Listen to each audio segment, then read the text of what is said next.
On est bien sur le problème de toutes les pauses. Il y a toujours quelques minutes de retard. Je vais peut-être, j'avais demandé à Jean-Luc si je pouvais redire quelques mots pour introduire cette deuxième partie. Donc, je vais commencer comme ça. Ceux qui sont partis à droite, à gauche entendront qu'il y a du son. Oh, je ne suis pas d'accord, je ne t'ai pas donné la parole. À toi. Merci Jean-Luc. Quelques petites choses en vrac.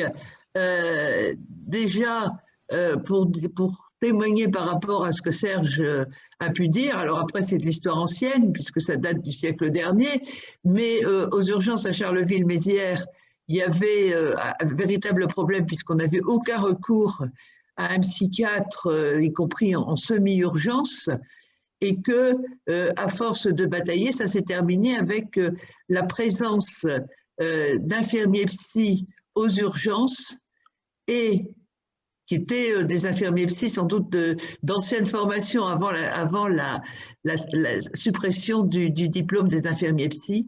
Ça s'est effectivement transformé par une transformation profonde de la prise en charge des personnes agitées, parce que effectivement ils avaient la connaissance et le savoir-faire qui permettait que ça se passe mieux.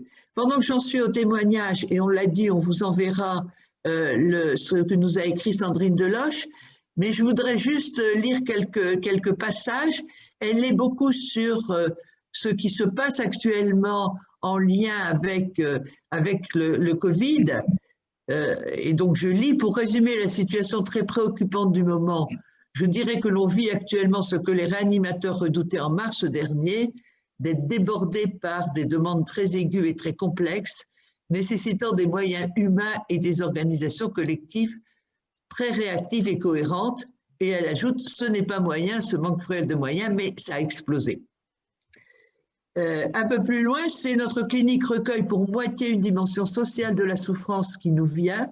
Cette réalité est impossible à évacuer et à occulter de l'espace du soin. Elle demande là aussi un travail off, peu comptable, mais indispensable comme organiser des rencontres avec les partenaires et des temps de réflexion commune. Je pense qu'elle veut bien montrer à travers ça la nécessité de prendre en charge globale. Et les conséquences de la crise sanitaire sur les familles ont amplifié cette dimension sociale. Les violences familiales commencent à se raconter, à pouvoir se travailler. D'autre part, les conséquences sur les adolescents sont majeures, avec des attitudes de repli, des dépressions à bas bruit ou des conduites à risque qui, heureusement, commencent à être entendues. Et dernier point que je voulais dire, et je n'en dirai juste qu'une phrase, c'est l'autre actualité et danger qui nécessite une grosse vigilance et l'outil numérique. Il y a plein d'autres choses dans son texte, on vous l'enverra. Je voulais plutôt citer un peu les aspects dont nous n'avions pas parlé.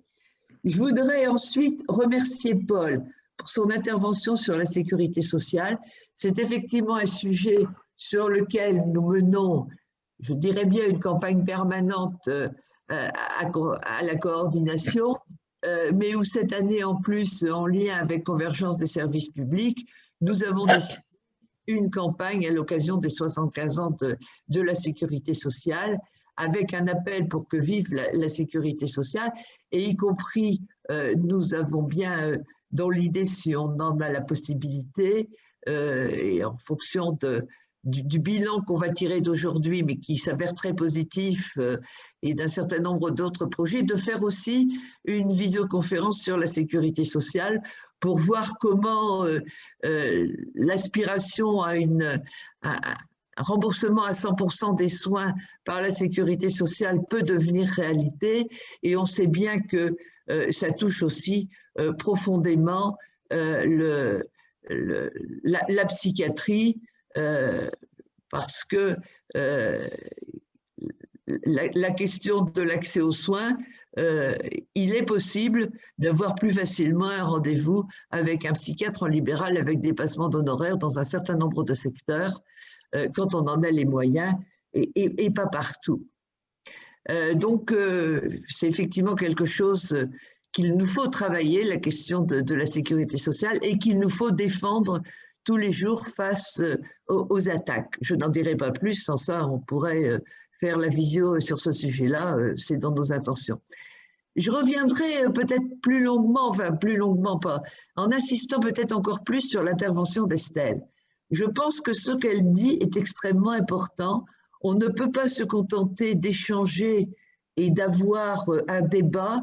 Il faut aussi que l'on voit comment, tous ensemble, avec notre grande diversité, et Serge l'a rappelé à propos de la diversité du printemps, mais au niveau de la coordination, nous sommes également très divers.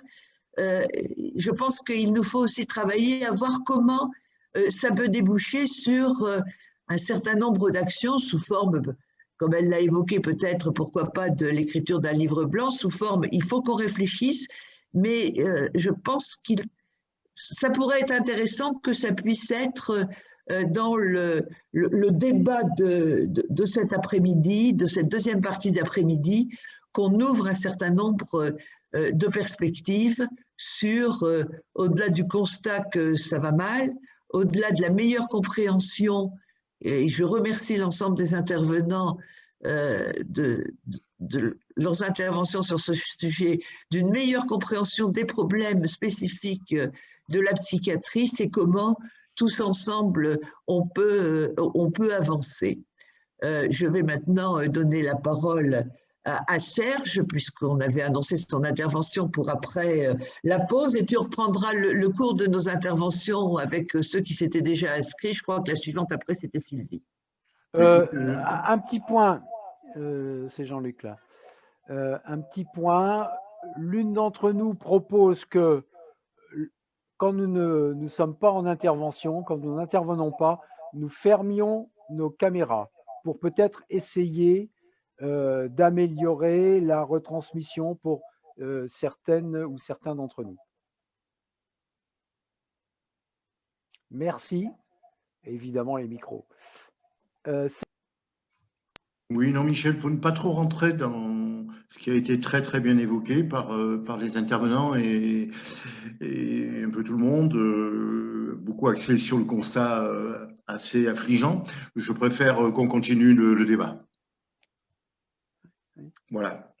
Ouais, d'accord. On continue. Je voulais prendre la parole, mais c'est bon. C'est bon. Non, mais ouais, puis de toute façon, je ne te l'ai pas donné. Et Serge, à toi. Hop là, oups. Oui. Donc, je ne me suis pas présenté tout à l'heure. Donc, moi, je suis Serge Klopp. Je suis maintenant infirmier de secteur psychiatrique à la retraite. Et parmi multiples activités, je suis le représentant du Parti communiste au sein du Printemps de la psychiatrie et puis dans d'autres choses. Je voulais quand même, juste avant de revenir sur ce que j'avais prévu de dire, de rappeler par rapport à ce qu'on a dit tout à l'heure, moi en 78, quand j'ai commencé comme élève infirmier au CHS de Sarreguemines, à Sarreguemines, dans les unités de secteur, il n'y avait ni chambre d'isolement et donc encore moins contention, et on arrivait très bien, alors parfois avec beaucoup de temps, mais à contenir les patients qui s'agitaient, comme je disais tout à l'heure, et à éviter les drames, en disant également qu'on n'était pas plus nombreux dans mon hôpital qu'aujourd'hui dans la majorité des hôpitaux qui sont en grande pénurie.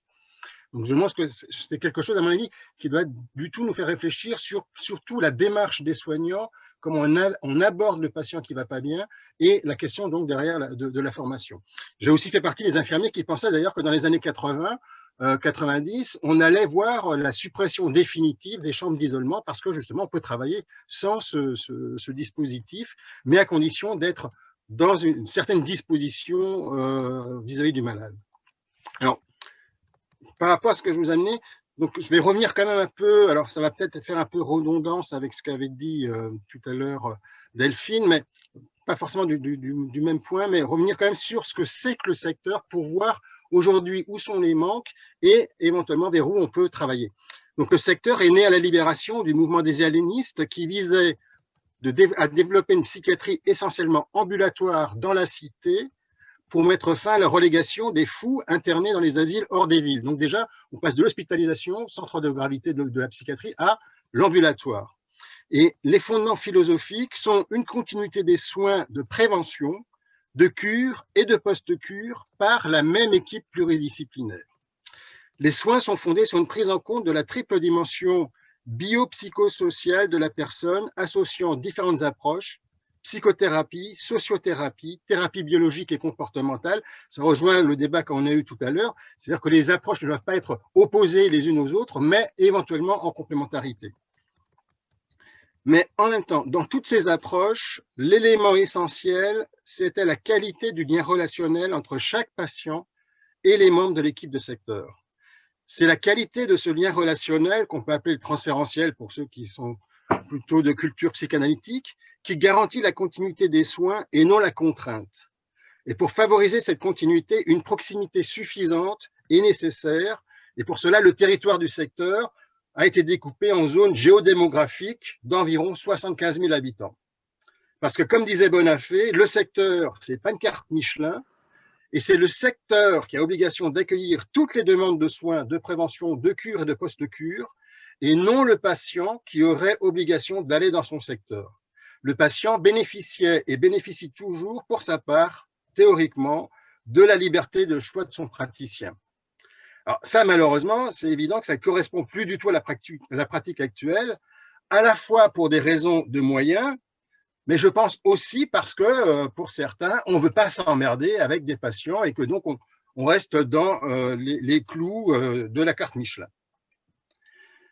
Alors, ce secteur, il faut bien voir qu'il n'a jamais eu les moyens de son ambition. Et dès 1967, c'est-à-dire à peine 7 ans après la circulaire sur le secteur, Tony Lainé déclarait « Nous avons constaté une augmentation considérable de la demande de soins. Le secteur révélant la nécessité et la possibilité de se faire soigner. Une nette diminution des réhospitalisations. Mais l'hospitalisation reste parfois utile, donc il ne faut pas opposer extra et hospitalisation. Par contre, il y a une diminution de la durée d'hospitalisation car le patient est moins anxieux à la sortie, sachant qu'il sera encore suivi et aidé. Or, il arrive un moment où ça ne marche pas bien, on n'est plus en mesure de répondre à toute la demande, d'où le rejet de patients. Et après cette phase de pléthore, les hospitalisations remontent. L'apparition de ce point critique devrait conduire aussitôt à un réajustement des effectifs. Donc c'est ce que disait Tony Lainé en 1967, et malheureusement, on peut dire qu'il n'a pas du tout été entendu, puisque depuis, en dehors de la création de quelques postes par secteur dans les années 70, le secteur n'a pas eu de moyens supplémentaires. Toutes les structures alternatives à l'hospitalisation qui ont été ouvertes dans les années 80, les CATTP, les unités mobiles, etc., l'ont été par redéploiement de moyens liés à la fermeture de lits.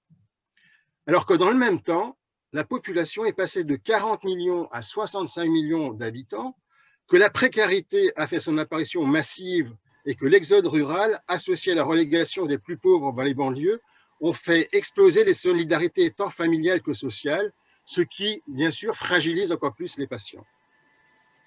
Ce manque de moyens a obligé les secteurs à renoncer à cette conception humaine du soin psychique et à trier ceux qui seront pris en charge et ceux qu'on exclura du soin. Ainsi, les secteurs ne font plus de prévention. Moi, je ne connais plus aucun secteur qui fasse vraiment de la prévention. Et en général, ils ne prennent en charge dans les CMP que les situations sévères. Les situations légères sont orientées vers les psychiatres ou psychologues libéraux lorsqu'il y en a, d'installer sur le territoire, et que la personne a les moyens financiers de consulter, et à défaut, ils doivent se tourner vers les généralistes. Et donc, dans ce cas-là, le soin est de moins en moins fondé sur la qualité du lien relationnel entre le sujet et l'équipe, et on est passé peu à peu, du fait de soigner une personne, le symptôme étant un révélateur de sa souffrance qu'il faut atténuer, au fait de traiter exclusivement des symptômes, inutile de s'intéresser à ce que ressent la personne. Et on assiste là à la mise, alors ça a commencé dans les années 80, mais ça fait maintenant une quinzaine d'années que ça devient de plus en plus massif, et on assiste là à la mise en place d'une psychiatrie de plus en plus déshumanisée. Et je pense, enfin j'espère que la manière dont la psychiatrie moderne maltraite l'humain nous interpelle. Parce que la psychiatrie moderne, dite moderne entre guillemets, est une psychiatrie de la normalisation des populations et des comportements, On ne soigne plus des personnes, comme je le disais, mais on traite des symptômes, et au travers de soins protocolisés, normalisés, qui ne prennent plus en compte la globalité de la dimension biopsychosociale de la personne, comme j'ai dit tout à l'heure, mais où seule la dimension biologique neuronale compterait. Et ça aboutit à une psychiatrie donc déshumanisée, qui maltraite aussi bien les patients que les soignants.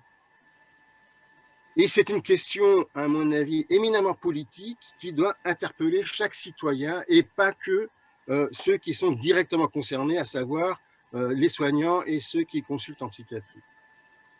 Depuis la loi Touraine de 2016, le secteur est réintroduit dans la loi, puisqu'il y avait une période où il avait disparu.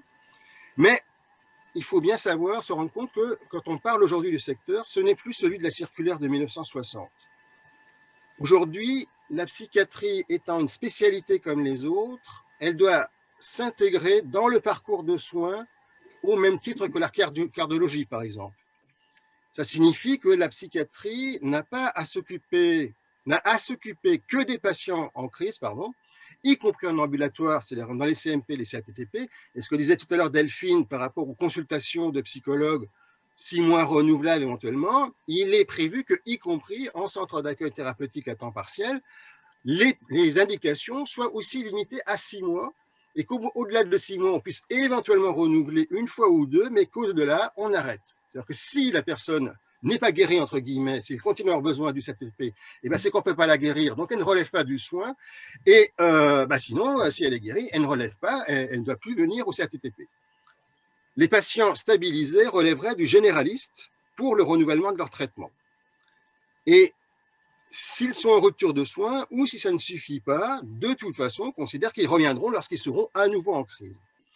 Et donc, dans cette conception uniquement centrée sur le traitement du symptôme et qui organise la rupture du lien, on n'a plus besoin de structures de proximité et donc le territoire du nouveau secteur se situera plutôt autour de 200 000, voire 300 000 habitants et non plus 75 000, ce qui va permettre de faire des économies puisqu'on va pouvoir fusionner les CATTP, les CMP, etc. Dans cette nouvelle orientation de la psychiatrie. Mais ce qui me semble comme important et intéressant, c'est que malgré tous ces efforts et qui durent, ça fait maintenant 25, parce que 30 ans que je me bagarre contre ces orientations-là qui sont mises en place avec d'autres, bien sûr, progressivement, hein, mais les premières batailles, c'était déjà 85, la suppression de l'internat en psychiatrie. Le ministère n'arrive toujours pas à généraliser cette conception des soins. Et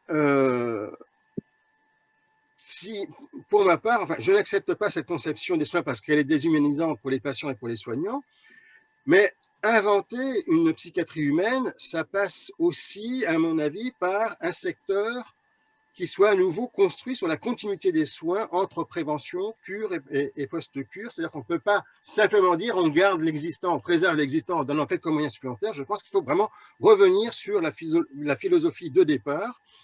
Et un mot concernant la prévention. Ça fait donc des décennies qu'on n'a plus les moyens de la prévention en CMP. Aujourd'hui, on n'y accueille plus que les situations lourdes et avec malgré tout des délais d'attente intolérables, on l'avait évoqué tout à l'heure. Si vous allez consulter parce que vous vous sentez déprimé, que vous auriez besoin de parler à quelqu'un, on va vous orienter vers un psychologue libéral et si vous n'avez pas les moyens de payer, vous finirez chez votre généraliste qui vous prescrira des psychotropes.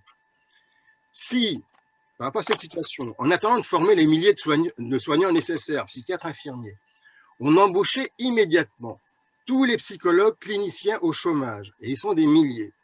On pourrait d'ores et déjà refaire de la prévention et réduire considérablement les délais d'attente pour un premier rendez-vous en prenant en charge toutes les demandes et pas que les plus lourdes.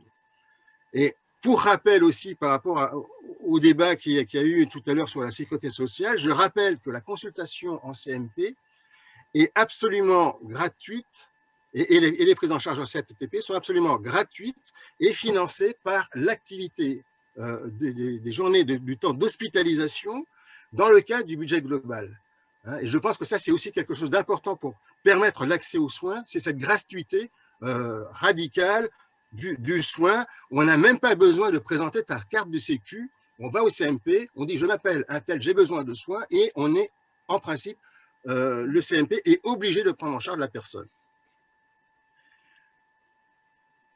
Embaucher ces psychologues, ça aurait aussi, je pense, pour effet que la France ne soit plus le premier consommateur de psychotropes par habitant, puisque justement, la plupart de ces personnes qui aujourd'hui vont consulter parce qu'ils sont déprimés leur généraliste, eh ben, ils bénéficieraient plutôt d'une psychothérapie qui, à mon avis, serait certainement au moins aussi efficace et donc n'aurait pas besoin de prendre des médicaments, le médicament pouvant par contre être prescrit lorsque c'est nécessaire. Bien sûr, il ne s'agit pas d'opposer le médicament, mais je pense que la plupart pourraient avoir plutôt bénéficié plutôt d'une psychothérapie que d'un traitement chimiothérapique.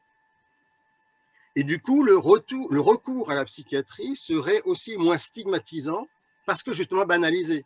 Hein. C'est un peu comme si aujourd'hui vous allez voir votre généraliste et qui vous disait « Moi, je ne prends que les personnes qui sont en cancer stade terminal. » Donc, celui qui va voir, qui dit à son voisin qui va voir le médecin, s'il ne reçoit que les personnes en stade terminal, il va dire « Allez-moi, mon pauvre, tu es bien atteint. » Je pense que là aussi, il est important que justement on puisse prendre tout le monde pour que ce soit considéré comme un soin normal d'aller lorsqu'on ne va pas bien.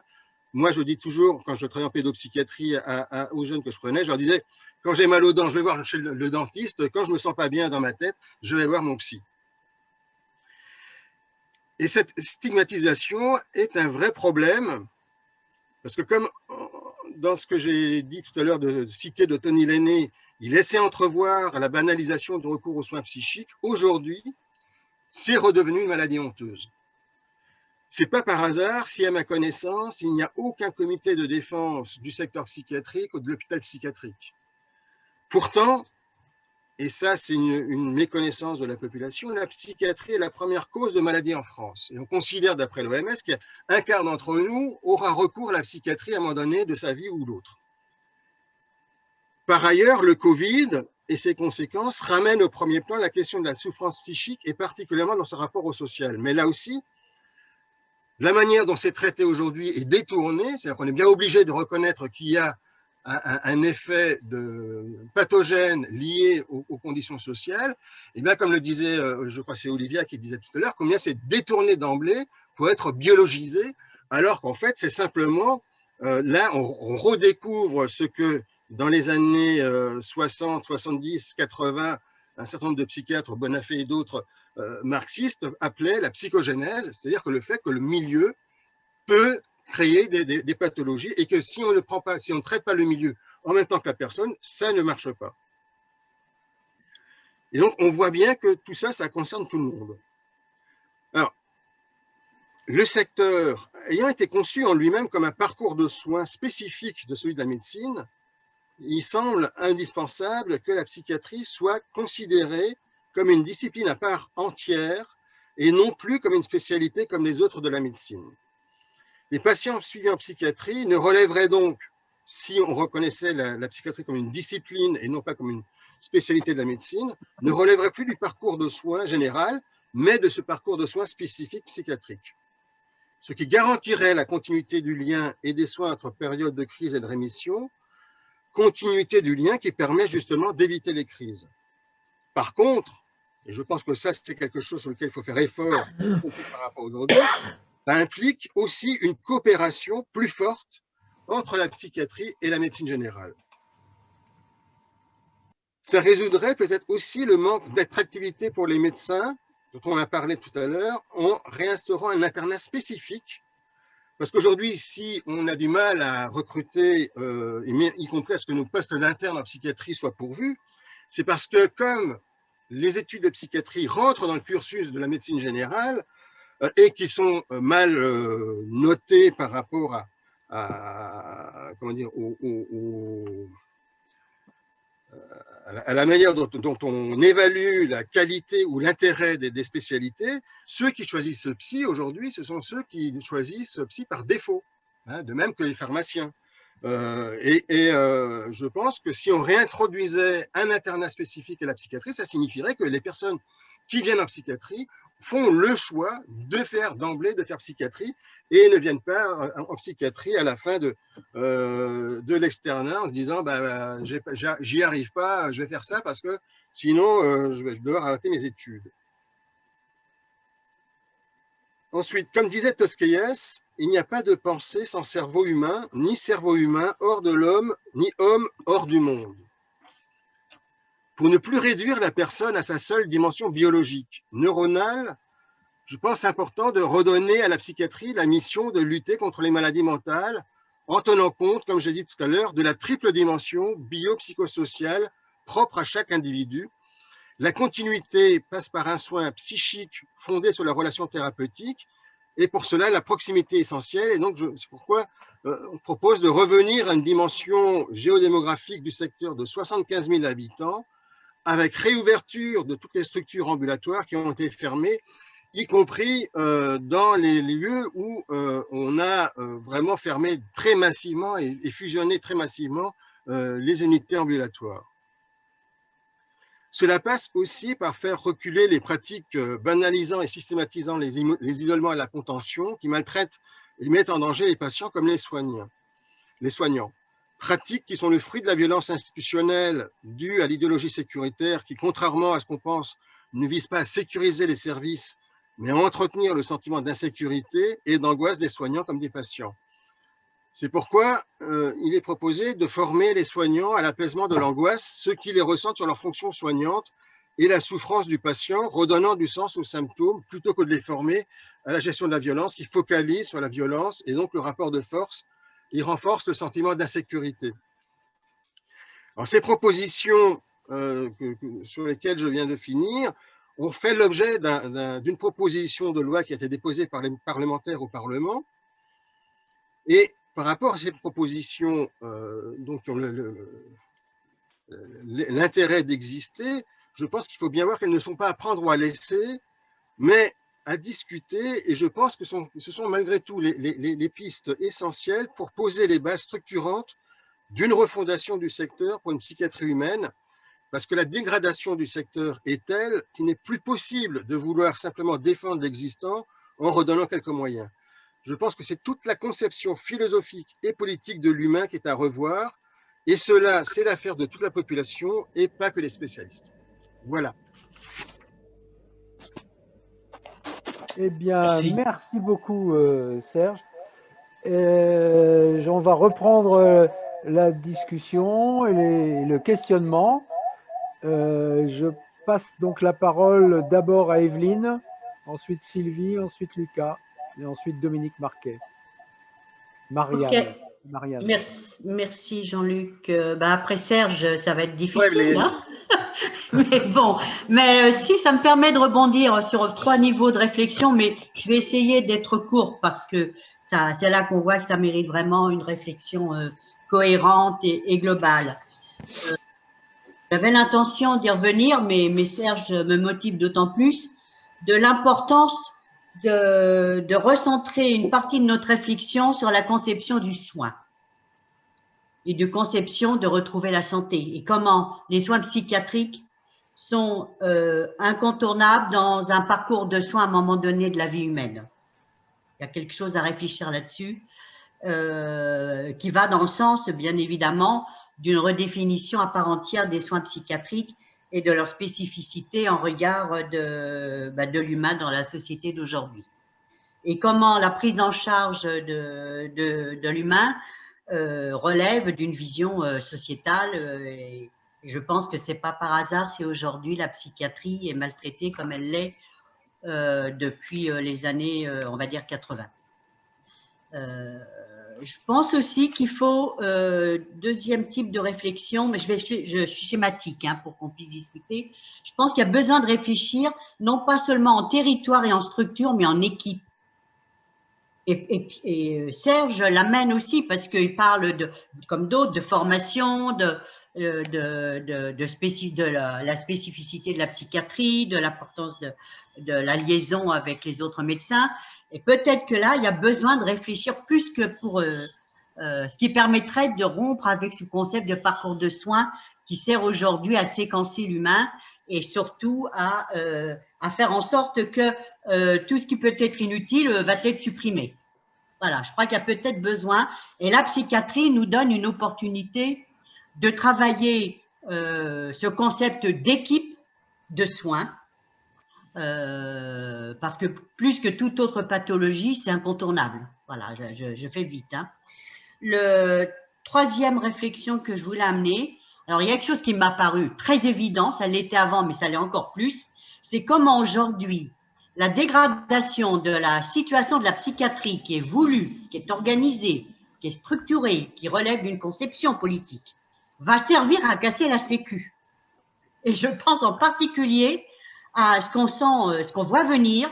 Et Lucas, le camarade Lucas, y a fait allusion. Et je pense qu'il a l'intention de... Donc, je pense qu'il va revenir là-dessus. Mais ça me paraît évident. Comme quoi, aujourd'hui, la dégradation du détournement, de la dénaturation de la prise en charge psychiatrique, et notamment le transfert vers le médico-social, va ni plus ni moins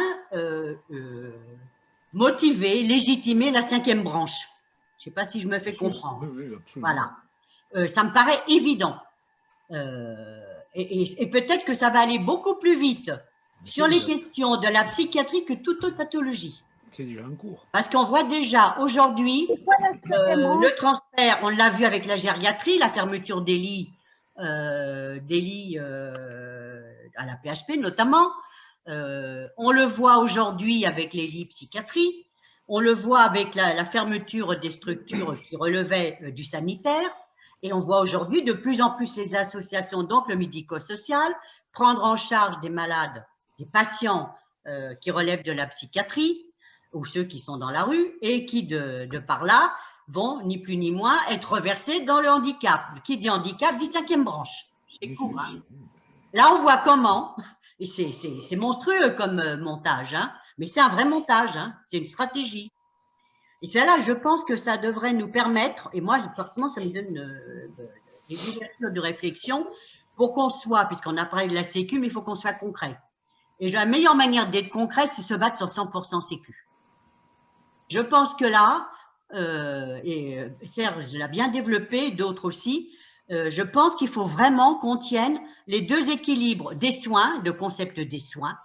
Donc là, ça demande vraiment un travail de redéfinition, mais aussi de choses palpables, enfin au bon sens du terme. Quand je dis palpable, dans le vécu. Et puis la question de la prévention. Voilà, à égalité. Et je pense qu'on a besoin de rééquilibrer dans notre argumentaire autour du 100%, aussi bien la prise en charge des soins, le concept des soins, et la question de la prévention. Je crois qu'il faut qu'on tienne, et ce qui nous permet d'être en phase... alors effectivement, je vois les camarades, ils ont sauté tout de suite, bah oui, j'ai dit dépendance, autonomie, mais la 5e branche recouvre tout ça. Hein.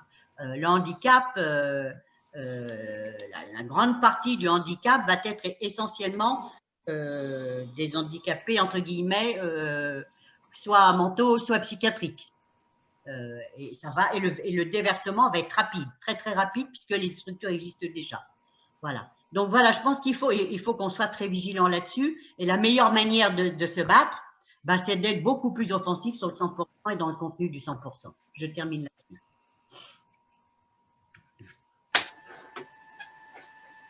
Oui, merci beaucoup. Et je passe la parole à Sylvie.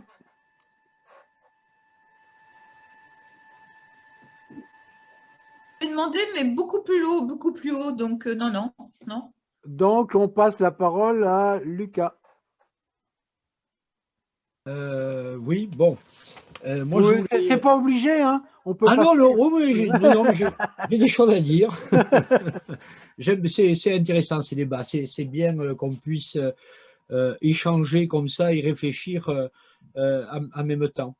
Moi, je voulais parler un petit peu au niveau de l'idéologie dominante du pouvoir libéral. Et quand je dis libéral, ça fait 20 ans qu'ils mettent ça en place, quelles que soient les politiques qui étaient élues, sur le concept d'inclusion.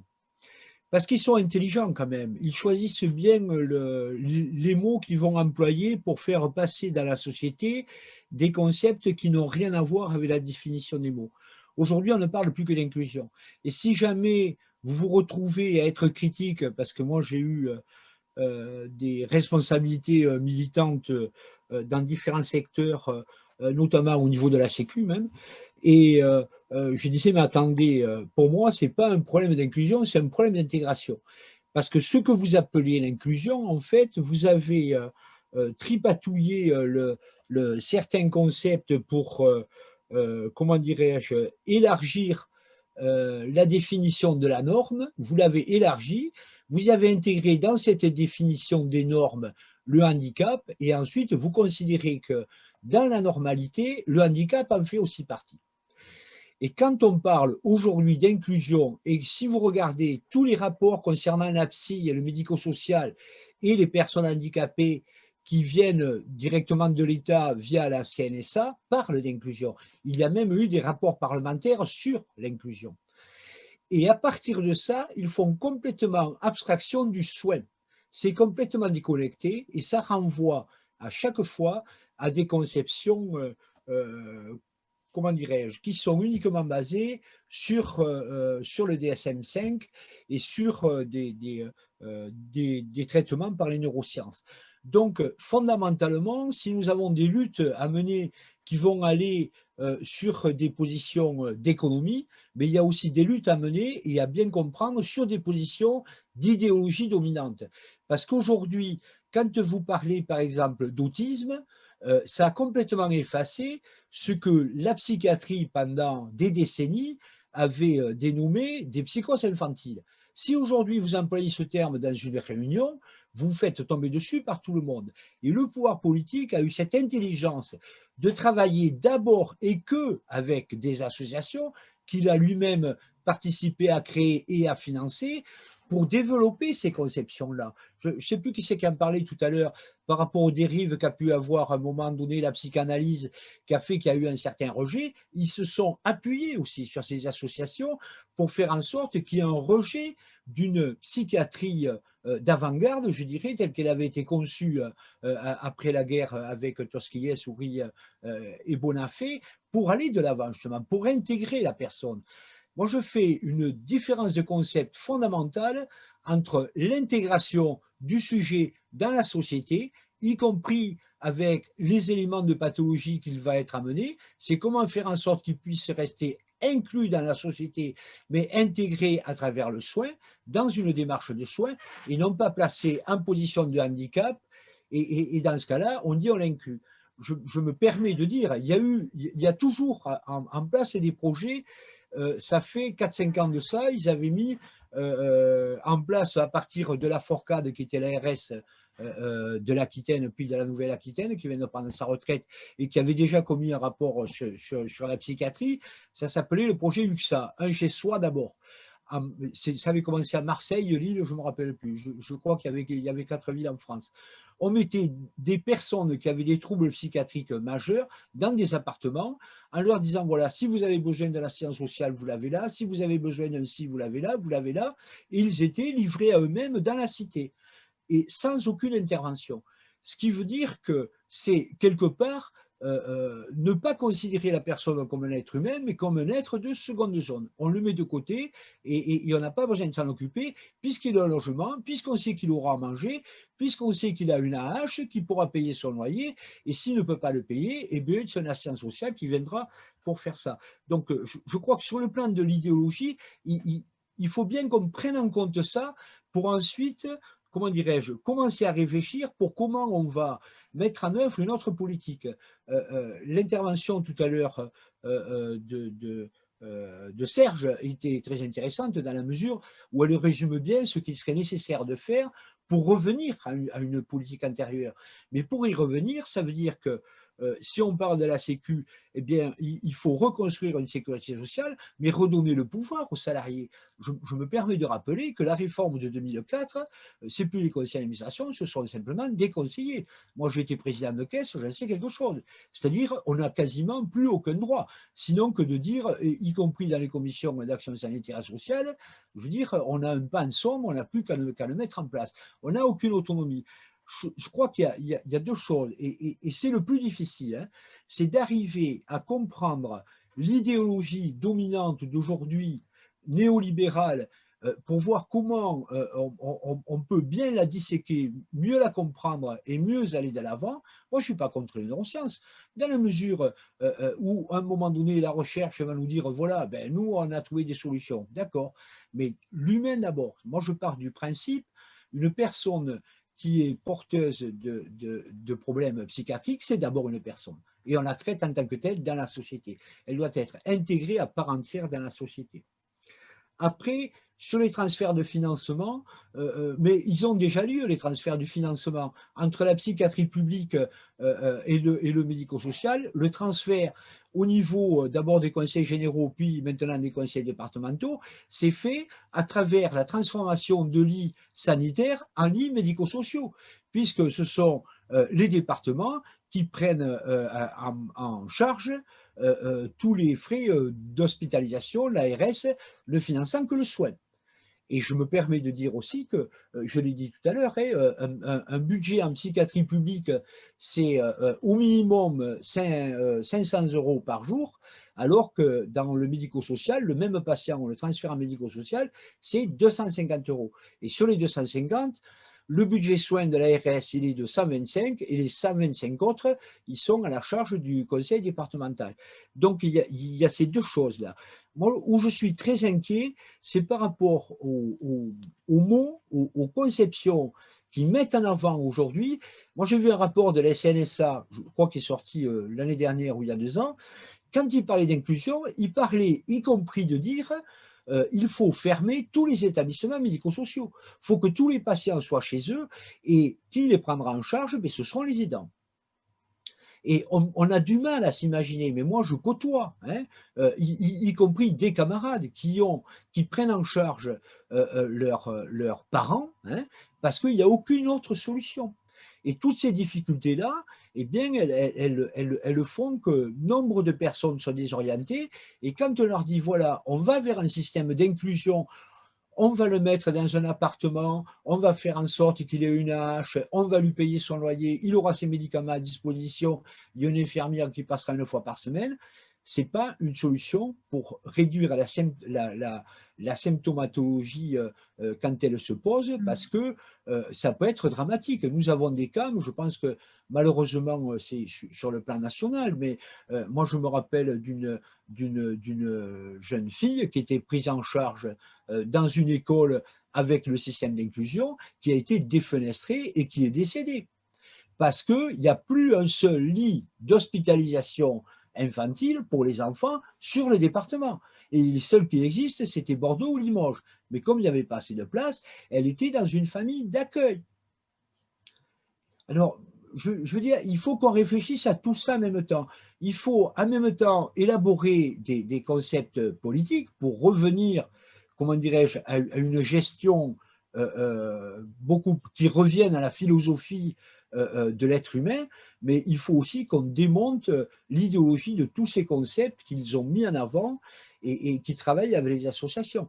Moi, je travaille aussi avec les associations en même temps, sur mon département, en tout cas sur le Bergeracois, tous les ans. Alors, on n'a pas pu le faire à cause du Covid l'année dernière, mais on met en place des journées de réflexion sur la psychiatrie et le médico-social d'une manière publique.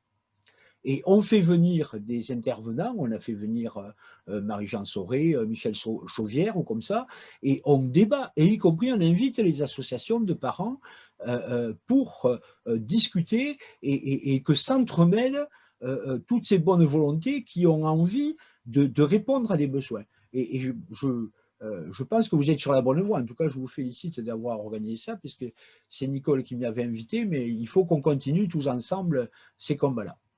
J'ai fini.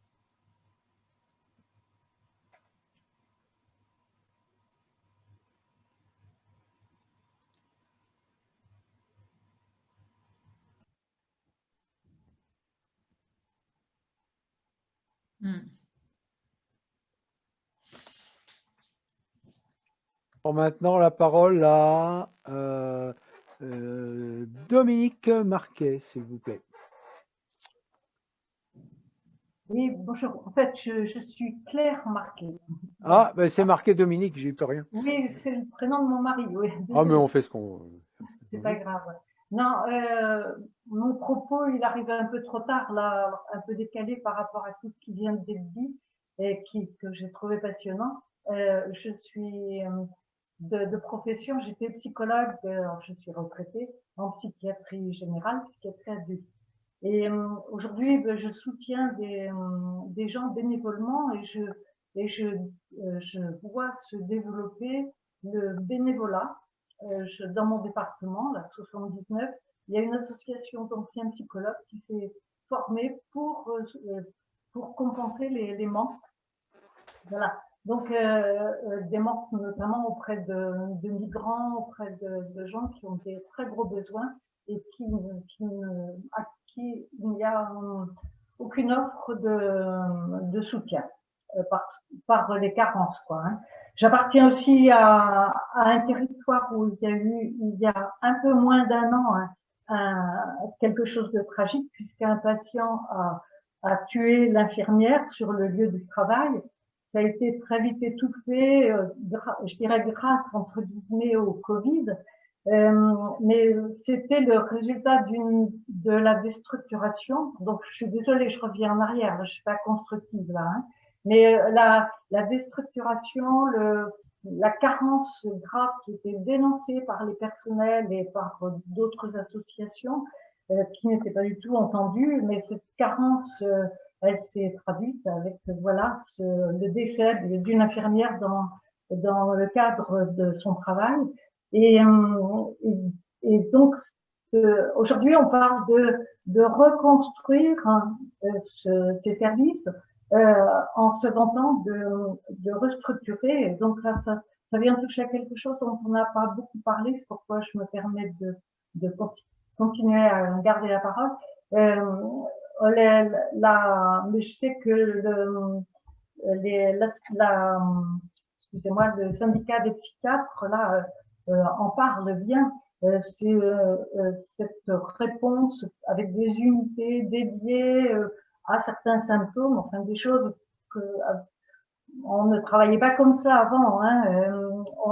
Aujourd'hui, bon voilà, hein, on se vante de reconstruire, mais en saucissonnant les soins et en perdant donc la continuité relationnelle, en perdant la considération de la personne. Voilà. En termes je parlais tout à l'heure de la mobilisation de bénévoles, mais je suis aussi témoin parce que je fais partie de soutien à des familles, de comment les familles, elles sont pas bénévoles, mais ça revient un peu au même. Elles partent à la carence des soins. Elles sont dans de grandes détresses. Et encore, ces patients-là ont la chance d'avoir des familles, hein. Moi, je parle des familles qui sont attentives, qui font tout ce qu'elles peuvent et qui sont dans des détresses terribles, dans des solitudes, dans des absences de réponse. Voilà. Donc, c'était un témoignage, mais qui fait revenir un petit peu en arrière dans les débats. Merci. Merci bien. La parole maintenant à Marianne. Voilà. Bah écoute, il y a une grande partie de ce que je voulais dire que Serge a déjà dit, a expliqué, détaillé et tout, donc je ne vais pas revenir sur ce qu'il a dit parce que c'était hyper intéressant sur l'évolution de la psychiatrie.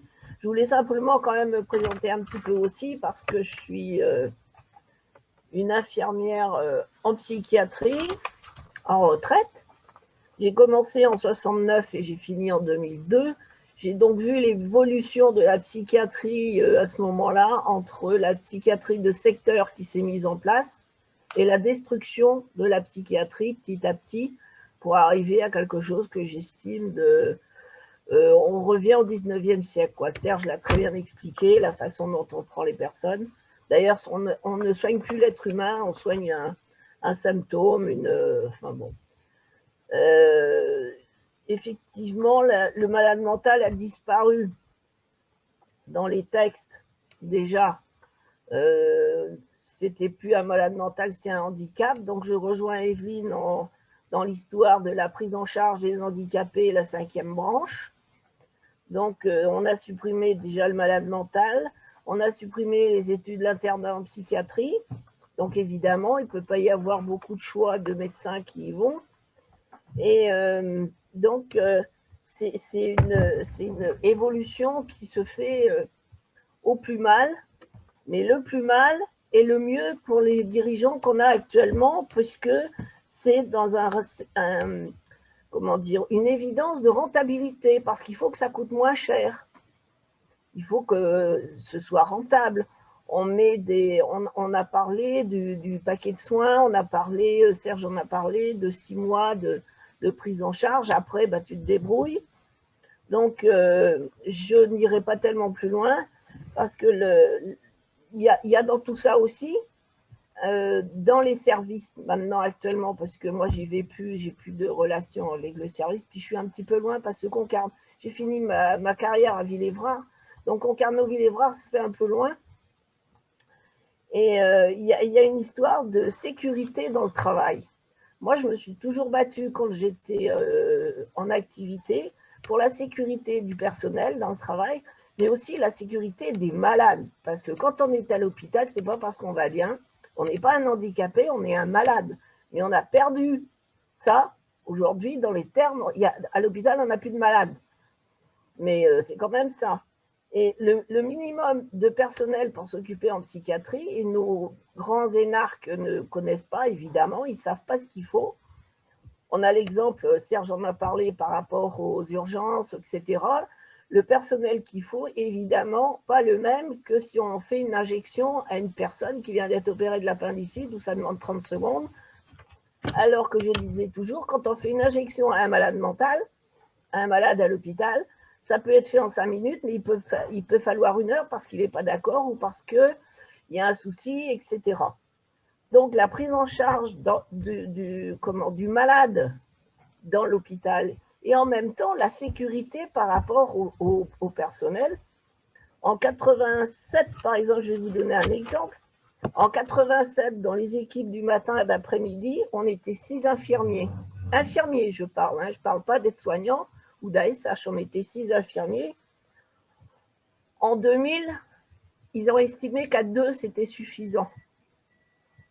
Donc, à 2, on se retrouvait sur une équipe avec, à 2, on avait 2 infirmiers ou infirmières, une aide-soignante et une ASH. Alors, l'alibi, c'était de dire, oui, mais vous êtes 4 dans le service. Or, je ne pense pas qu'une aide-soignante, une ASH et une infirmière font le même travail. Donc, on mélange tout, mais tout ça au prix de la rentabilité. Et c'est quelque chose d'immonde parce que ça dénote comment dire, la psychiatrie en déliquescence, quoi. Maintenant, elle est complètement dévolue. Évidemment, maintenant, ça paraît quelque chose d'épouvantable. Et d'où la contrainte qui est faite. Là-dessus, je voudrais revenir sur une parole qui a été dite aussi, où je ne suis pas d'accord. Là, c'est Olivia qui l'a dit tout à l'heure, qu'une hospitalisation sous contrainte, ce n'est pas un soin. Je ne suis pas d'accord. Parce qu'une hospitalisation sous contrainte n'est pas une hospitalisation, comment dire, sous contrainte, c'est un mode d'hospitalisation. Et donc, c'est une personne qui a besoin de soins et qui n'en veut pas. À part que quand vous avez quelqu'un qui est en crise d'agitation, qui est en crise de violence et qui refuse de se soigner, on est bien obligé de faire quelque chose. Et l'hospitalisation… Je vous répondrai après, c'est important. Oui, d'accord. Donc, le soin est très important parce que l'hospitalisation sous contrainte n'est pas l'hospitalisation sous contention. Il ne faut pas non plus se tromper. L'hospitalisation sous contention, effectivement, je ne trouve pas que ce soit un soin. Mais sous contrainte, oui, parce que c'est un mode d'hospitalisation qui oblige la personne à se soigner. Et moi, je me suis aperçue, j'ai quand même fait 36 ans de psychiatrie, que quand la personne était soignée, au bout de quelques jours, très rapidement, elle se rendait compte du bien qu'elle avait, du bien-être, du mieux qu'elle avait, du mieux de ressenti. Elle pouvait discuter, elle pouvait en parler, on pouvait faire des projets, on pouvait faire des choses très intéressantes et très constructives. Donc, il faut quand même prendre en compte ce genre de choses parce que ce n'est pas de la contention. Voilà. À part ça, le reste, Serge l'a expliqué, l'évolution de la psychiatrie et comment on pourrait faire, etc. Donc, j'arrêterai là. Voilà, merci. Merci, Marianne. Je parle tout de suite, c'est très très court, ce sera super court. Ce sera c'est Olivia. Oui, parce qu'en fait, je suis désolée, en fait, parce que probablement je me suis fait mal comprendre, enfin, j'ai dû aller trop vite dans ma parole, parce qu'effectivement, nous, en tant qu'association, on ne s'est jamais opposé à la possibilité d'hospitaliser sous contrainte, qui bien sûr a toujours existé et qu'on a tous, alors là, on a tous vécu ça, en fait, moi y compris. Et du coup, le fait qu'on puisse hospitaliser sous contrainte m'apparaît tout à fait comme, si vous voulez, quelque chose qui est comme une assistance à personne en danger, et que s'il n'y avait aucune possibilité d'hospitaliser sous contrainte, comment pourrait-on porter secours à quelqu'un qui a, voilà, qui a perdu le fil, quoi, qui est délirant, et encore une fois, je parle d'expérience. Simplement, on allait éventuellement, par rapport à d'autres usagers, peut-être encore plus en colère que nous, si c'est possible, qui refusent qui dénoncent les hospitalisations sous contrainte. Nous, on dit il doit être possible de porter secours et donc d'hospitaliser sous contrainte dans un moment où on n'est pas en état, et je crois l'avoir dit, de s'apercevoir qu'on a besoin d'aide ou d'être mis à l'abri, tout simplement, de trouver un lieu de refuge, parce que la société, quand vous êtes délirant, elle peut être très dangereuse. Et je ne dis pas que nous, on met en danger les gens. Je dis que si vous êtes très délirant, il peut vous arriver des bricoles. Donc vraiment, pardon si je me suis mal comprendre, l'hospitalisation voilà, déclenchée soit par le souci de la famille, soit voire même par voilà, le représentant de l'État qui découvrirait quelqu'un qui se met en danger à l'extérieur, etc. On ne s'y oppose pas. Simplement, bon, on lutte contre la contention, ça c'est clair. Après, éventuellement, on rappelle qu'il y a des hôpitaux qui ne pratiquent pas la porte fermée et où on peut arriver sous contrainte sans être détenu. Et que si l'accueil est correct, voire mieux que ça, la personne même délirante peut se trouver là mieux que dehors, et en effet ne pas fuguer nécessairement au bout de 24 heures. Donc voilà, pardon si je me suis fait mal comprendre, mais oui, une hospitalisation déclenchée par l'entourage ou par... moi, je ne remets pas en cause cette possibilité de porter secours. Voilà. Et ça peut être un soin. Ça l'est. Parce que ça peut être un soin. Ça peut être un soin si l'hôpital est contenant autrement que par la contention. On peut s'accorder là-dessus. Il ne suffit pas de mettre une camisole chimique, une contention, etc. pour arrêter, pour casser un délire. Des gens contentionnés et très maltraités peuvent rester délirants pendant des mois avec des prescriptions énormes. Et ça, franchement, on en a des témoignages. S'il n'y a pas de soins psychiques, une hospitalisation peut ne pas être soignante. Il faut quand même le savoir. Et ça peut durer très longtemps, une hospitalisation qui n'est pas soignante, parce que le délire résiste. S'il se trouve pris dans un environnement qui est carcéral, on s'arrête pas de délirer. On s'arrête de délirer quand on retrouve contact avec des humains. Et éventuellement, voilà. Mais oui, ça peut être un soin. Je suis d'accord avec vous, tout à fait. Merci beaucoup pour cet échange passionnant d'une part, et qui montre que la nuance est la bienvenue dans ces cas-là. Et d'autre part, ne pas oublier ce qu'a dit Serge Klopp tout à l'heure à propos du malade qui vient se faire soigner et qui se retrouve, faute d'avoir une prise en charge correcte et en temps utile, hospitalisé sous contrainte, parce que cette attente lui et ce manque de prise en charge rapide et professionnelle et adaptée, plus exactement, l'a conduit à des actes qui peuvent être mal interprétés. Voilà. Eh bien, maintenant, la parole après à Pierre d'Ardèche. Pierre de Saint-Agrève, veux-tu prendre la parole ou pas? Ton micro, Pierre. Non, ce qui a été dit avant, voilà, ça ne me permet pas d'intervenir, j'aurais fait un doublon. Voilà. Très bien, Pierre. Merci beaucoup. Alors, si ce n'est pas Pierre, c'est Paul. des Côtes d'Armor.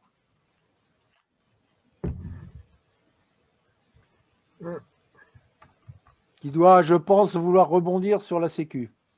C'est une idée comme ça. Ouais. Paul. Son micro.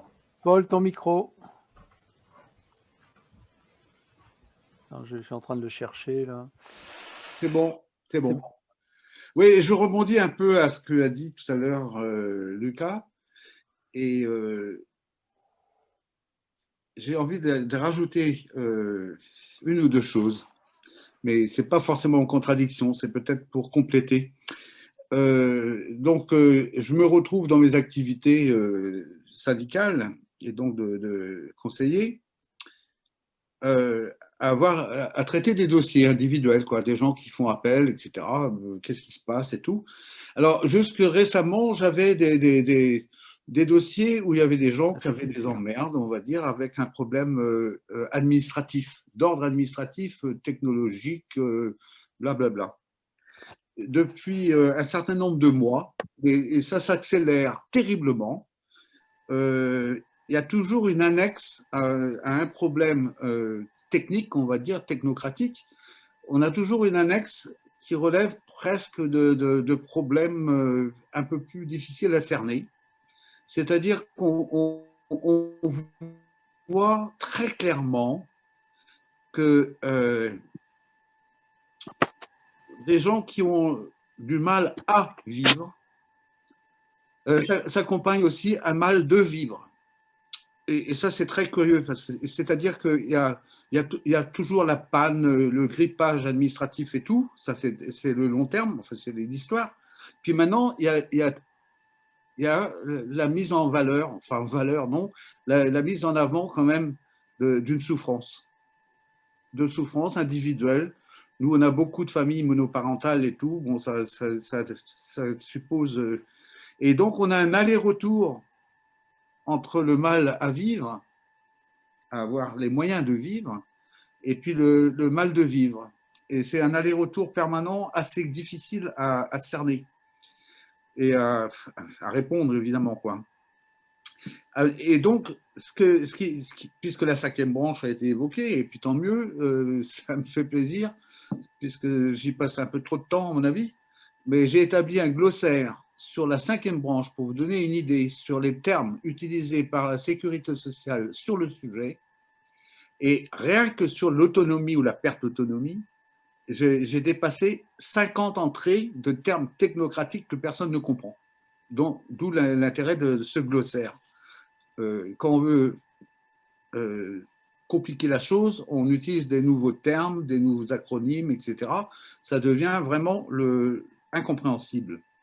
Mais quand on parle de cette 5e branche-là, donc c'est la perte d'autonomie, la perte d'autonomie chez une personne âgée ou terriblement âgée est un phénomène qui est aussi naturel, je veux dire, que l'acquisition de l'autonomie chez le bébé. Il va apprendre à marcher, il ne sait pas marcher en naissant. Il va devenir plus autonome quand il va apprendre à marcher, quand il va aller à l'école, qu'il va parler, qu'il va peut-être apprendre à écrire, etc. Donc, cette notion d'autonomie là est très, très complexe, mais effectivement, ça pose problème. Et quand on parle donc de cette 5e nébuleuse, là, il faudra vraiment creuser le problème. Et c'est pour ça que ça m'intéresse beaucoup la discussion sur la psychiatrie aujourd'hui. C'est-à-dire que les gens qui travaillent dans toutes ces professions qui sont liées au mental, on va dire, ont une expertise qui sera sans doute très, très riche à exploiter et à utiliser dans ce débat-là. Parce que, effectivement, il faudra définir par rapport à la perte ou le manque, parce qu'on peut naître avec un manque d'autonomie, il faudra définir effectivement, creuser un peu la chose sur le côté psychiatrique et sa part, sa place, son périmètre sur le sujet qui est nouvellement mis sur la table. Effectivement, c'est aussi compliqué que quand on parle maintenant, la preuve entre nous, on parle facilement maintenant des aidants, et tant mieux, mais très souvent, ça cache un débat sur la solidarité, souvent familiale, cercle restreint. C'est pas la peine que je développe, mais en fait se pose quand même le problème de la solidarité au sens plus large, c'est-à-dire au niveau société, au niveau république, on va dire, enfin au niveau de société, pour faire simple. Et puis là, effectivement, se posent des problèmes, vu l'approche politique et idéologique actuelle, se pose le problème de la rentabilité. On utilise même pour les chômeurs maintenant le terme d'employé, pardon, j'ai du mal à le dire parce que je déteste, employabilité, etc. Donc là, le rôle des aidants, etc., est essentiel. Et en psychiatrie ou en tout ce qui est de ce domaine-là, l'entourage, la solidarité ou le manque de solidarité parfois est absolument incontournable. Ça, c'est clair. Mais par rapport à cette cinquième branche, hein, j'insiste sur le fait qu'il va falloir absolument qu'on creuse bien le sujet, parce que c'est pourquoi ce serait une branche d'ailleurs, ça c'est un autre problème. Pourquoi ce serait mis à part, mis de côté comme ça, évidemment au niveau économique, au niveau PIB, tout ça, ça reste à être défini aussi. Mais l'apport d'expertise de tous les métiers là qu'on a un peu balayé dans notre discussion, là, à mon avis, peuvent apporter beaucoup à la discussion sur cette chose qu'on ne voit pas tout à fait actuellement, donc cette cinquième branche, là, qui bizarrement, et ça c'est clair et net, va échapper à tout contrôle démocratique ou public ou citoyen pour devenir un domaine parfois très rentable, ce qu'on appelle la silver economy. Là, il y a de l'argent. Après, bon, on isole, etc. Donc, merci aux contributions des professionnels, là, parce que ça éclaire un peu ma lanterne. Mais effectivement, on n'a pas fini de creuser le chantier.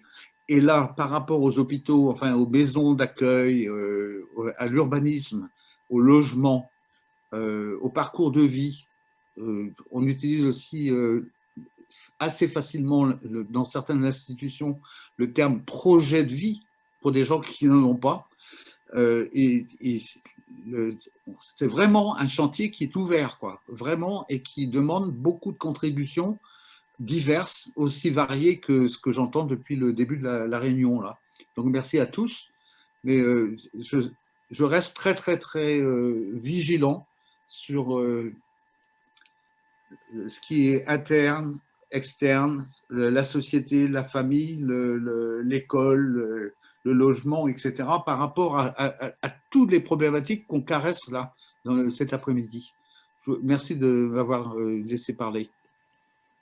Ah ben, il ne manquerait plus que ça. Et surtout que tu viens du Finistère et non pas des Côtes-d'Armor, autant pour moi. Plus personne pour l'instant n'a demandé la parole. Est-ce que Delphine, tu as des remarques à faire sur les échanges précédents ou une interrogation, une piste nouvelle? D'autre part, je rappelle les idées qui ont été avancées dans la présentation de cette deuxième partie, qui est de dire réfléchissons à comment changer, comment agir sur cette situation et non pas subir. Le constat, on l'a. Maintenant, que fait-on pour faire avancer les choses et avancer dans le bon sens, parce qu'elles avancent, mais pas obligatoirement dans le bon sens. Je vous dis tout de suite, en attendant vos réactions, que je me disais que ce serait vraisemblablement très bien de vous envoyer les les contributions écrites des intervenants. Et deuxièmement, je pensais que ce serait intéressant d'y joindre, d'y joindre le communiqué du CIU et du CIU et du printemps de la psychiatrie, ainsi que pour aller voir comment il est fait le livre blanc de l'Association nationale des puéricultrices diplômées d'État, dont on nous a donné le lien. Voilà. Oui, alors, comme réaction, enfin, je peux que abonder dans le sens de ce qui a été dit. Moi, j'ai travaillé à un moment pour gagner un peu plus de sous, une demi-journée par semaine à la MDPH du 93. Et j'ai découvert, ce que je ne voyais pas de ma place de psychiatre d'adulte, comment pour les enfants ou les jeunes adultes, enfin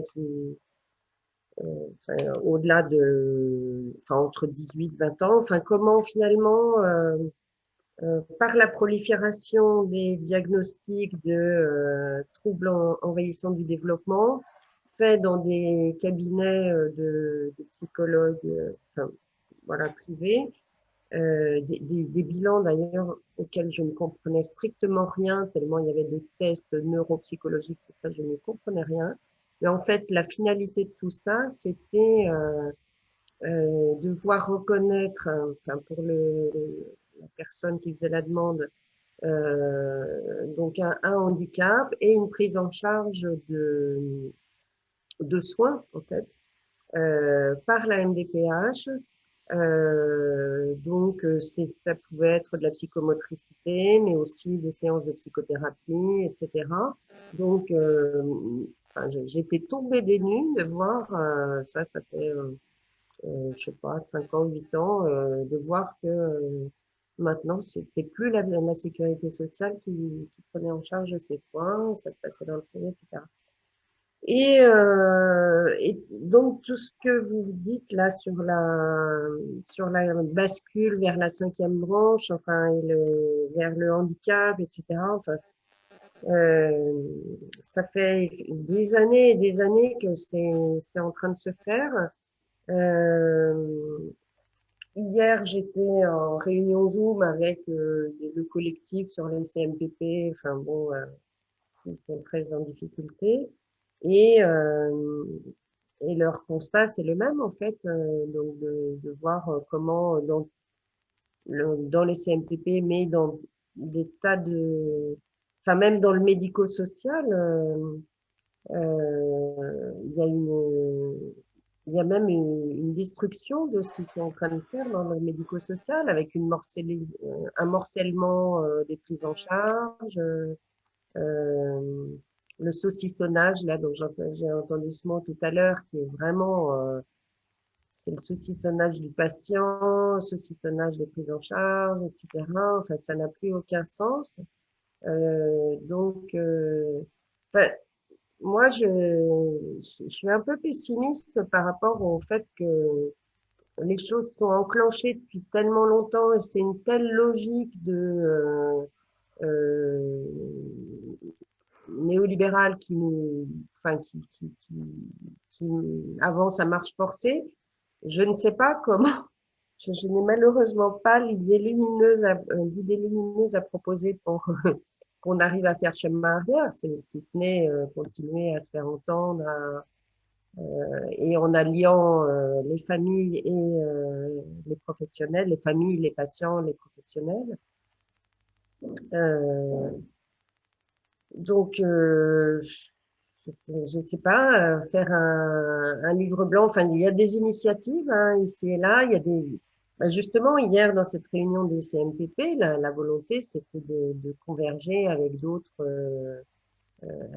mouvements pour faire entendre quelque chose de la disparition du soin.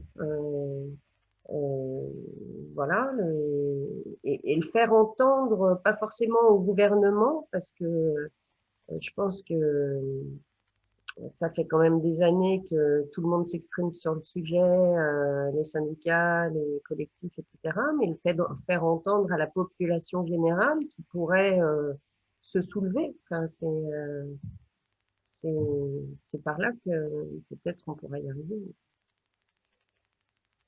Voilà. D'accord, merci. Il y avait Luc qui voulait intervenir sur la paire et danse. Ensuite, il y a Serge qui a demandé la parole et Michel.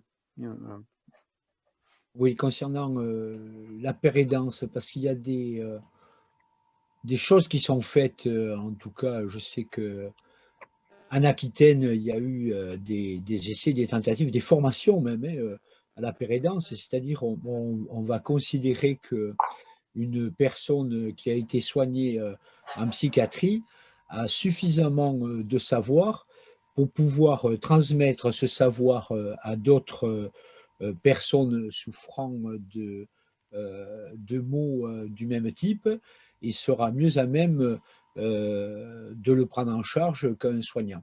Alors, on voit qu'il y a deux notions qui découlent de ça. Premièrement, la notion économique, ça évite d'employer des personnels, pas besoin de statut ni rien. Et ensuite, la dimension morale et philosophique. C'est mettre déjà en difficulté des personnes qui ont eu des difficultés et qui peuvent éventuellement en avoir, que de leur demander de prendre en charge d'autres personnes. Et c'est fait par le biais des ARS, vous avez des formations qui sont mises en place à partir des centres hospitaliers de chaque département. Et je pense même qu'au niveau national, il y avait un master de paire et danse qui était mis en place, où les gens pouvaient postuler à condition qu'ils aient été en soins. Ça pose quand même fondamentalement, je trouve, des questions de formation, de connaissances. Est-ce que c'est parce qu'on a été en traitement à un moment donné que l'on va subitement, comme ça, avoir le savoir pour pouvoir le traduire en pouvoir vers d'autres? Moi, je trouve que c'est extrêmement compliqué et dangereux pour les malades eux-mêmes, quoi. Voilà, c'est ce que je voulais dire. Mais les associations, on leur demande, le pouvoir politique leur demande de travailler en ce sens, et eux, pensant qu'ils ont affaire à des personnes handicapées et non pas malades, parce qu'il faut aussi revenir à ce grand débat sur les conceptions, eh bien, ils pensent que ça peut être utile. Voilà, c'est ce que je voulais apporter dans la discussion. Je vais intervenir, c'est Olivia, sur la paire et danse, si vous voulez bien. Allez-y. Parce que bon, c'est un concept donc, alors qui nous vient du Canada, hein, comme souvent, et qui pose question. Mais avant de le critiquer, enfin, on se rend très impopulaire, et nous y compris, hein, association dite d'usagers, quand on est sceptique sur la façon dont ce concept avance et est promu, on se rend très impopulaire évidemment parce que côté patient, usager, psychiatrisé, enfin, chacun s'appelle comme il veut, cette notion est adossée sur la question des savoirs expérientiels. Savoir expérientiel, c'est quand même une notion à creuser. Et si on dit aux gens, comme au fond, votre intervention pourrait le laisser entendre que, une fois qu'on a été malade, finalement, on est un peu malade toute sa vie, donc on est fragile, donc comment est-ce qu'on pourrait devenir des soignants, etc. On va tout de suite taxer de stigmatiser, de ne pas reconnaître les capacités de rétablissement des patients en psychiatrie, etc. Donc, c'est quand même pas une affaire facile que de poser une critique sur la paire et danse. Nous, la critique qu'on pose sur la paire et danse, dans un premier temps, elle était un peu du côté de, en effet, bon, on voit bien le côté, l'intérêt économique de, au fond, former des gens, alors c'est des formations assez rapides, hein, tout de même en alternance, etc., de faire en quelque sorte des soignants à bas coût, des gens qui coûtent moins cher et tout ça, quand ils sont rémunérés, parce que beaucoup de patients se disent père aidant alors qu'ils ne sont que des bénévoles, etc. Hein, bon. Et les aidants familiaux, quant à eux, bien sûr, il n'est pas question de les rémunérer, c'est encore une autre question. Mais la paire aidance, là, c'est devenu vraiment un problème pour nous. C'est qu'elle est devenue pour certains, dans la caricature absolue, hein, alors là, on est vraiment dans la caricature, le modèle ultime du soin. C'est-à-dire qu'il il n'y aurait de soins possibles qu'entre père aidant, et là, qu'entre donc malades entre eux. Et là, le modèle invoqué, c'est alcoolique anonyme. Alors, passer de l'addiction à l'ensemble des pathologies de la psychiatrie, déjà, ça se questionne un peu, hein, parce que dans l'addiction, moi, je vois très bien l'encouragement, le soutien qu'on peut se porter entre pairs, etc., sur une décision de la volonté. Après, quand tu as arrêté sa psychose et en être à prendre sa médaille de 55 jours d'arrêt de la psychose, je ne vois pas. Mais dans tous les cas, le problème de la père aidant, c'est qu'il discrédite, et moi, ça me fait beaucoup de peine, l'intervention même de l'altérité, c'est-à-dire comme si on ne pouvait être compris que par des gens qui ont vécu la même chose. Autant dire, alors les psychiatres de Fondamental et consorts, la psychiatrie neurobio et tout, elles composent avec les pères aidants, parce qu'elles en fait des petits soldats de l'éducation thérapeutique, des gens qui ont accepté le message qu'elles donnent et qui vont le partager depuis leur soi-disant expérience de rétablissement, ayant accepté leur diagnostic et leur traitement. Bon, alors là, savoir expérientiel, il n'y a rien du tout. Hein, c'est quelque chose qui serait comment penser ce qu'on traverse, éventuellement avec d'autres mots que ceux des médecins. Ça me paraît intéressant. Mais c'est totalement dévoyé et ça devient effectivement un modèle qui est très séduisant, mais comme tous ces mots, hein, l'inclusion, etc., tous ces mots très séduisants qui viennent vous promettre une réhabilitation, enfin, c'est le parachèvement, c'est la cerise sur le gâteau de votre parcours de rétablissement que de devenir père aidant. Mais le problème, c'est qu'ils sont triés sur le volet par rapport à des gens qui peuvent promouvoir un certain modèle de soins, me semble-t-il, aujourd'hui. Ok. Je sais, c'est Michel maintenant. Non, Serge. Pardon, Serge voulait intervenir. Ah, ça y est, j'arrive à trouver mon truc. Oui, oui, tu arrives. Sur deux questions. D'abord, sur la question parce que c'est quand même, je pense un problème important, même si on ne s'est pas beaucoup étendu là-dessus aujourd'hui, la question de l'internement, c'est-à-dire des soins imposés à un citoyen, la question de la contrainte. Et il faut bien voir que depuis 2008, le discours de Sarkozy à l'hôpital d'Antony, il y a une bascule qui s'est opérée dans notre société qui vise à faire en sorte que l'internement devienne quelque chose de normal, de banal.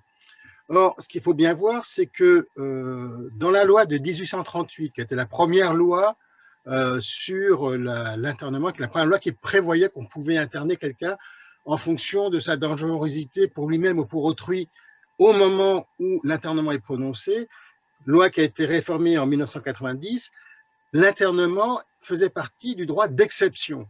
On n'était pas dans les clous du droit commun lorsqu'on internait quelqu'un. Et on était censé revenir dans le droit commun sitôt que l'état de la personne le permettait. C'est-à-dire qu'on n'attendait pas, il ne fallait pas attendre que la personne soit guérie, entre guillemets, pour lever l'internement. On était tenu, en principe, d'après l'esprit de la loi, à lever l'internement dès que la personne n'était plus considérée comme dangereuse pour elle-même ou pour autrui. Quitte à lui proposer de continuer les soins à l'hôpital, puisque l'internement se faisait à l'époque uniquement en hospitalisation. Donc, ce qui a changé avec la loi de 2011, c'est que maintenant, c'est rentré dans le droit commun, ce n'est plus un droit d'exception, prétextant du fait, alors c'est vrai que c'est un débat un peu technique qu'on peut avoir, y compris avec les camarades de l'USP, c'est-à-dire que c'est parce que, comme il y a systématiquement le juge des libertés qui statue sur la légalité de l'internement, et bien, à partir du moment où le juge des libertés dit que tous les papiers sont en règle, on n'a plus à revenir sur le fait que cet internement pourrait être abusif. Moi, je pense que je ne suis pas d'accord, je pense que c'est l'état de la personne qui doit le faire et pas les certificats uniquement et les papiers. Voilà, mais donc je pense que c'est un vrai débat qu'il faut qu'on… À l'USP, on ne dirait pas autre chose quand même. Ah, ben, les débats qu'on a eus au 39 avec certains camarades, je pense notamment à Claude Louzoun, il y a quelques années, on était quand même très… bon, c'était très, très fraternel, mais voilà, on se fritait un peu là-dessus. Mais je pense que c'est une question quand même qu'il faut reprendre. Parce que cette loi, à mon avis, il est fondamental pour les libertés de notre pays qu'on arrive à l'abroger pour revenir dans quelque chose… alors, il n'y a pas de loi idéale.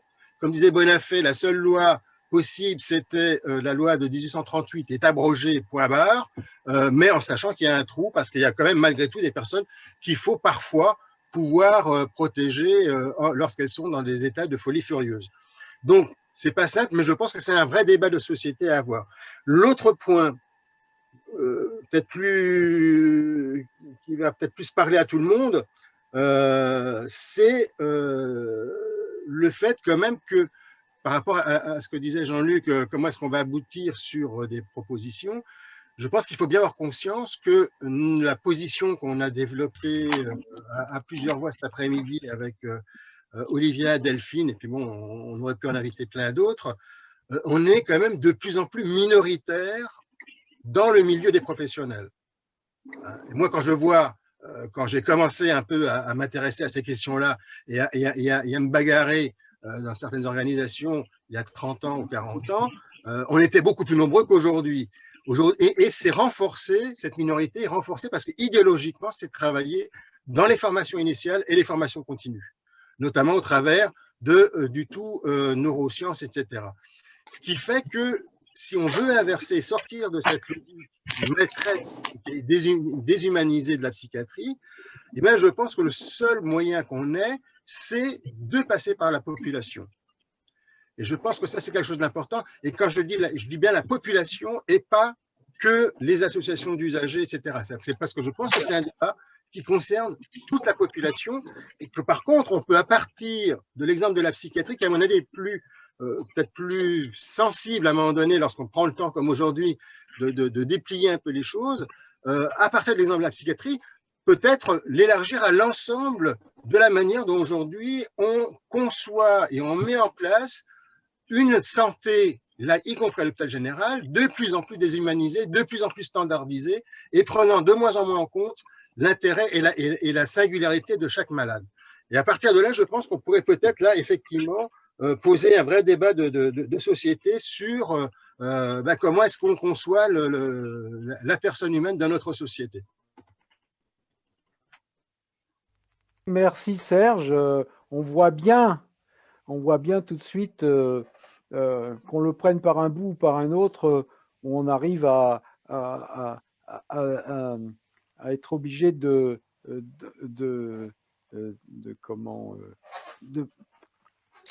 d'envisager une autre manière de soigner. On ne peut pas faire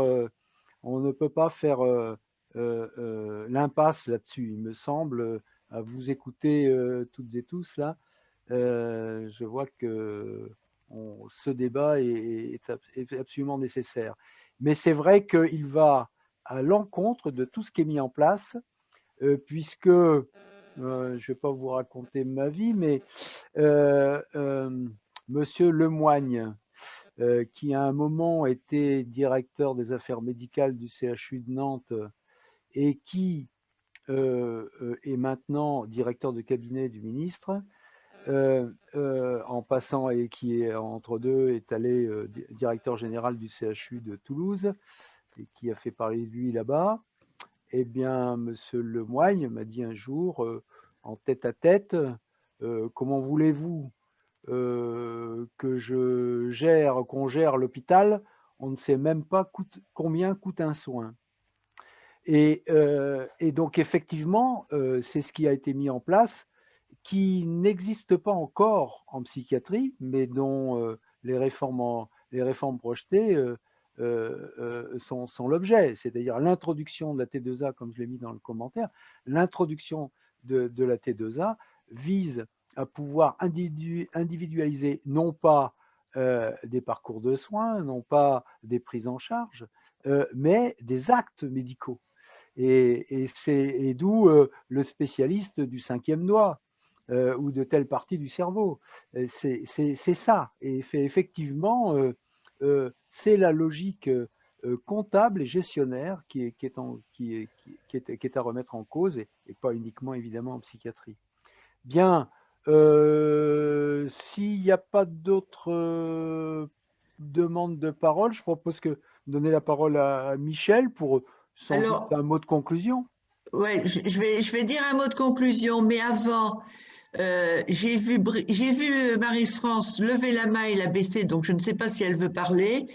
Et il y a Francine qui a levé la main. Donc, Marie-France, si tu voulais parler, peut-être dis quelques mots. Et puis, non, Michel, c'est une erreur en fait. C'est une erreur, d'accord. Francine, tu veux parler? Et puis après, je conclurai parce qu'effectivement, je pense qu'il va être 6 heures. Tout ça, c'est très lourd. Oui, merci beaucoup. Moi, je suis très intéressée effectivement sur le côté très concret. En fait, qu'est-ce qu'on peut faire pour rapidement changer ce qui semble inéluctable. Serge a parlé donc de mobiliser en fait la population tout entière, mais comment est-ce qu'il compte faire? Est-ce qu'il a déjà des pistes d'action? Comment intéresser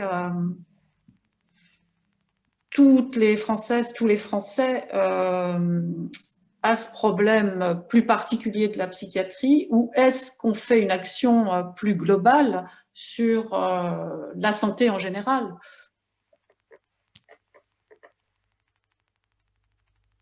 Peut-être, alors, je ne sais pas, Serge, enfin, j'ai juste un petit truc à dire vas-y là-dessus. C'est qu'en tout cas, le moment est sans doute le bon, dans le sens où il est quand même mis en avant qu'en ce moment, tout le monde va mal. Et pas que les patients qui sont déjà suivis en psychiatrie, tout le monde va mal. Moi, je peux vous dire que toute cette ambiance, ça ne me réussit pas très bien, comme beaucoup de gens qui m'entourent. Donc, le sujet étant déjà traité, enfin abordé un peu dans les médias, ça peut nous faciliter les choses pour alerter sur actuellement, de toute façon, l'incapacité à répondre aux besoins, enfin, voilà, et dire à quel point la santé mentale, enfin, j'aime pas ce mot-là de la santé mentale, mais en tout cas, les questions de souffrance psychique, quel que soit leur niveau, ça nous concerne tous. Et donc, il faut s'y intéresser et donner les moyens d'y répondre. Le moment est bon, mais bon. Ouais, je voudrais, Pierre, attends, pardon. Pierre demandait la parole. Effectivement, par rapport aux propos de Francine et je crois et puis Delphine, pardon, il y a peut-être effectivement une situation qui peut être déclencheur, notamment avec la situation mentale des Français qui est pas bonne. Ça peut, vous savez, pour corroborer les propos de Serge, il a raison de rappeler que c'est bien Nicolas Sarkozy, parce que figurez-vous que moi, à l'époque, j'habitais les Hautes-Alpes, j'avais un ami, je ne partageais pas sa façon de lutter. Vous rappelez-vous le papa qui avait été tué à la hache? Cette affaire, elle avait été fort bien exploitée par Nicolas. Alors lui, il s'appelait d'ailleurs Michel Trabuc et il en est décédé, ravagé par cette affaire d'ailleurs, par un cancer. Voilà, c'est triste d'ailleurs. Mais cette affaire-là, il avait bien été pris en avant par Nicolas Sarkozy pour sensibiliser la population. Donc on peut la sensibiliser autrement aussi. Voilà. Et c'est vrai qu'à cette époque-là, eh bien, ça avait fait beaucoup de bruit. C'était quelqu'un qui sortait pour la deuxième fois d'un hôpital psychiatrique, surveillé bien sûr, hein, mais en attendant, ça avait été dramatique. Bon, on peut comprendre un papa dont le père avait été tué à coups de hache, ça avait été très douloureux. Moi, à l'époque, c'était pas facile quand cet homme-là était un ami. Voilà. Mais effectivement, peut-être que la situation actuelle, avec des gens qui sont de moins en moins bien, avec un gouvernement qui n'écoute pas beaucoup, qui décide tout seul, il va falloir s'armer je crois, de travail en commun, effectivement. Et j'ai envie de dire, psychiatrie, hôpitaux, c'est la même chose, hein, c'est-à-dire que je l'ai d'ailleurs écrit, le seul but, c'est de limiter les moyens du service de santé publique. On détruit la sécurité sociale, on fait une 5e branche, mais on la rattache au CNSA, tout est bien calculé, transfert vers l'impôt. Le plan santé 2022, c'est la base de tout, hein, c'est la base de tout. Et je ne crois pas que la psychiatrie échappe au plan santé 2022. Donc, lutter seul contre le plan santé 2022, je n'y crois pas beaucoup. Merci Pierre, à toi Michel, pour ne pas nous laisser seuls. Oui. Oui, je pense qu'à l'heure qu'il est, il convient de conclure. Moi, je voudrais remercier nos 3 intervenants pour la qualité de leurs interventions. Je pense qu'ils nous ont beaucoup appris, et puis l'ensemble des participants, parce que je pense que cet échange a été extrêmement riche, et on avait un peu peur en se lançant dans une visio là-dessus, mais je pense qu'on a eu tout à fait raison de la faire. Alors, sur des choses très concrètes, Jean-Luc a donné tout à l'heure une liste de choses qu'on enverra aux participants. Moi, je vais allonger un peu la liste parce que j'ai retenu que certains nous demandaient les coordonnées du rapport dont Delphine a parlé au début d'Adeline Hazan, la défenseure des droits. Je pense qu'il y en a aussi qui ont demandé le lien pour avoir l'enregistrement. On vous donnera à tous ceux qui l'ont demandé. Bien évidemment, Serge et Delphine nous ont promis des interventions écrites. On les enverra aussi avec celle de Sandrine et avec le lien, sur le site de la revue pratique d'Olivia. Ça, c'est pour les aspects très pratiques. Je vois qu'il y a une question, est-ce qu'on peut donner est-ce qu'on échange les coordonnées des différents participants? Là, j'avoue que j'ai eu une interrogation, c'est est-ce que vous êtes tous d'accord? Mais parce que je pense qu'il faut qu'on voit, comment on construit les suites. J'ajoute quand même avant sur l'envoi des documents à l'ensemble des participants. Nous avons une liste des participants en principe. Je remercie beaucoup Jean-Luc pour le travail qu'il a fait cette semaine pour récupérer toutes les inscriptions, parce que nous sommes, pour un certain nombre, un peu indisciplinés, et même si on avait dit qu'il fallait donner les inscriptions à l'avance, il s'est encore retrouvé à envoyer des liens juste au début, et je pense que certains se sont passés les liens, donc y compris si les uns ou les autres qui voulaient la liste des documents que j'ai promis qu'on envoyait à tous les participants ne la voyaient pas arriver d'ici quelques jours, n'hésitez pas à nous remettre un mail à la coordination pour nous redonner vos coordonnées. Ça, c'est pour les questions extrêmement pratiques. La suite, on a beaucoup parlé de perte d'autonomie, et je voudrais y compris vous dire que le collectif parisien Convergence des services publics fait une visio samedi prochain sur cette question de la perte d'autonomie. Alors je ne saurais pas vous dire l'heure parce qu'en plus j'ai autre chose à faire, donc je n'ai pas du tout retenu, mais on peut y compris, pour ceux qui sont intéressés, essayer de retrouver les conditions d'inscription et les heures exactes et vous l'envoyer avec tout ce qu'on vous envoie. Il y a les suites, c'est aussi, bien évidemment, je vous ai dit en introduction que cet atelier devait avoir lieu en présentiel lors de nos rencontres à Sarlat. Nous comptons bien faire des rencontres à Sarlat, a priori les 14, 15 et 16 mai. Alors, en ayant changé le thème, puisqu'on va plutôt être sur les questions de désertification médicale et d'organisation des soins et d'accès aux soins, mais bien évidemment, vous serez tous les bienvenus et bien évidemment, la psychiatrie fait partie des questions de désertification médicale et pose toutes des questions qui ont été posées d'ailleurs dans le débat qu'il faudra qu'on se pose peut-être d'une manière plus générale, mais pas uniquement par rapport à la psy, mais sur la formation des médecins, sur le choix des spécialités, etc., etc., même si une des raisons importantes du manque de professionnels, c'est bien la sélection qui ne dit plus son mot à l'entrée des études, mais qui persiste toujours. Donc ça, ce sera le thème de nos rencontres de Sarlat.